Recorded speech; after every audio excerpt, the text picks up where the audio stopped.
குண்டு போட்டு கொலை செஞ்சாங்க.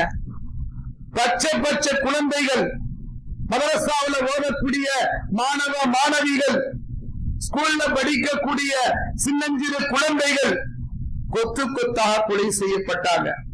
அப்ப எல்லாம் எங்க போச்சு இவங்களுடைய நீதம்?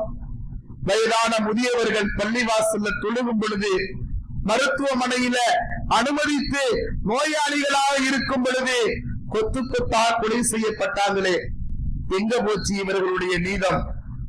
இன்னும் ஒருபடி மேலே சொன்ன போனா, சாப்பிடுவதற்காக அகதிகளாக இருக்கக்கூடிய மக்களுக்கு உணவு கொண்டு வந்து கொடுத்தார்களே, அந்த நேரத்தில் உணவை கூட விட்டு வைக்காமல் குண்டுமலை பொழிய வைத்து உணவையும் தடுத்து நிறுத்தி பட்டினி சாவுக்கு உள்ளாக்கினார்களே.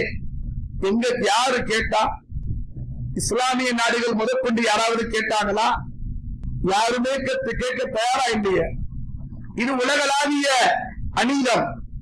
அடுத்த ஒரு கட்டத்துல நாம் வாழக்கூடிய இந்த நாட்டில எந்த அளவுக்கு நீதித்துறை இருக்குது?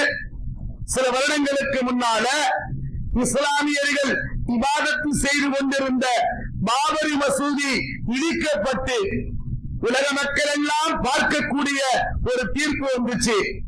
இதுல கொடுமை என்னன்னா, இந்த தீர்ப்பு தான் கொஞ்சம் வினோதமா இருக்கும். என்ன தீர்ப்பு தெரியுமா? பாபரி மசூதி இருந்த இடத்துல ராமர் பிறந்ததற்குண்டான தடயம் இல்லை, அங்க ஏற்கனவே கோயில் இருந்ததற்குண்டான தடயமும் இல்லை, பள்ளிவாசல் இருந்ததற்குண்டான தடயங்கள் இருக்குது, எல்லாம் கண்டுபிடிச்ச ஆவணங்கள் இருக்குது. இருந்தாலும் ஒரு சில மக்கள் தன்னுடைய மனசுல இப்படி எல்லாம் நம்ம கடவுள் இங்க இருக்குங்கிற அந்த எண்ணத்தின் அடிப்படையில் நாங்க தீர்ப்பு வழங்கிட்டோம். எவ்வளவு ஒரு கேவலமான, உலக மக்கள் எல்லாம் பார்த்து காரி துப்பக்கூடிய ஒரு கேவலமான தீர்ப்பு இது. இப்படி இருக்கட்டும். இன்னொரு பக்கம் குஜராத்ல ஒரு பெரிய கலவரம் நடந்துச்சு. அந்த கலவரத்துல எத்தனையோ மக்கள் கொலை செய்யப்பட்டார்கள். ஒரு பெண்ணு, கர்ப்பிணி பெண்ணு வயிற்றை கிழித்து எடுத்து உள்ள இருந்து எடுத்த குழந்தைய கூட உயிரோடு விட்டு வைக்காம கொலை செஞ்சாங்க. அந்த நேரத்துல ஒரு கூட்டு பாலியல் பலாத்காரம் செய்தார்கள்.